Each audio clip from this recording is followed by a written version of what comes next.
नमस्कार, आप live cities देख रहे हैं। मैं हूं जय शुक्ला। देखिए, राजधानी पटना की वो तस्वीर आपको याद होगी जो कुछ दिनों पहले की है। पटना के राजीव नगर में कई मकानों को तोड़ दिया गया, बुलडोजर चलाए गए और कई लोगों के घर उस दौरान टूटे और लोग सड़क पर आ गए। इस मामले में जब हाईकोर्ट ने पटना पुलिस को फटकार लगाई, यहां के जिलाधिकारी डॉक्टर चंद्रशेखर सिंह से सवाल किए और ये तक कह दिया कि वहां जो भू माफिया सक्रिय हैं, जो लोगों को अवैध तरीके से खरीद बिक्री करते हैं मकान की, उन लोगों को पकड़िए और उन लोगों के खिलाफ कार्रवाई कीजिए। तो अब राजधानी पटना में पुलिस का एक्शन शुरू हो चुका है और पुलिस, जैसा कि हाईकोर्ट ने कहा है, वैसा ही कर रही है और बड़ी कार्रवाई होने जा रही है वैसे लोगों के खिलाफ जो ऐसे काम करते हैं। और कौन कौन से ऐसे लोग हैं जिन पर शिकंजा पुलिस का कसने जा रहा है, वो हम आपको विस्तार से अगर बताएं तो पटना के नेपाली नगर और राजीव नगर में संचालित 6 गृह निर्माण समितियां और भू माफियाओं की संपत्ति जांच की प्रक्रिया शुरू कर दी गई है।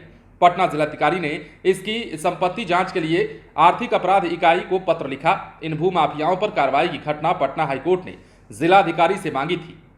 इसके बाद प्रशासन की यह कार्रवाई महत्वपूर्ण मानी जा रही है। नेपाली नगर से अतिक्रमण हटाए जाने के दौरान वहां के लोगों ने भी इन समितियों पर धोखे में रखकर जमीन बिक्री का आरोप लगाया था। प्रशासनिक सूत्रों के अनुसार आर्थिक अपराध इकाई के एसपी को भेजे गए पत्र में कहा गया है कि नेपाली नगर और राजीव नगर में जमीन की खरीद बिक्री करने में गृह निर्माण समितियों की भूमिका है, इसलिए इन समितियों और इनके पदाधिकारियों के साथ साथ सदस्यों की संपत्ति की जांच कराई जाए।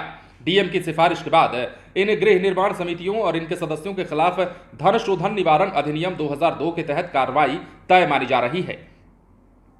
एक तरफ जिला प्रशासन नेपाली नगर में अवैध निर्माण कार्य रोकने के लिए टास्क फोर्स का गठन कर रहा है, तो वहीं दूसरी ओर नेपाली नगर में भू माफिया अवैध तरीके से मकान और जमीन की घेराबंदी करने में लगे हुए हैं। एक जानकारी के अनुसार नेपाली नगर में वर्तमान समय में 22 जगहों पर अवैध निर्माण का कार्य चल रहा है, जिसकी जानकारी पुलिस प्रशासन को दी गई है।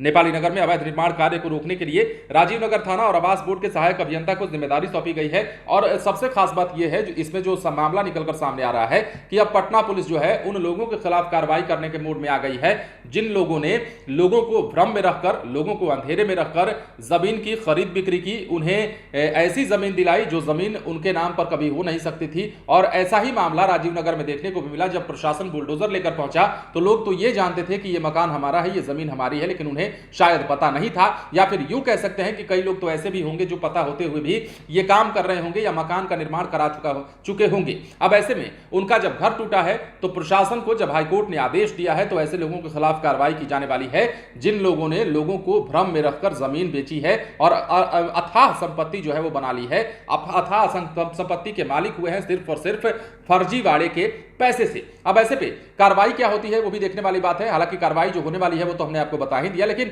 उससे ज्यादा इन पर एक्शन क्या होता है जब ये मामला सिद्ध हो जाता है, जब वो लोग पकड़े जाते हैं तो उनको किस प्रकार की सजा दी जाती है, ये भी देखना दिलचस्प होगा।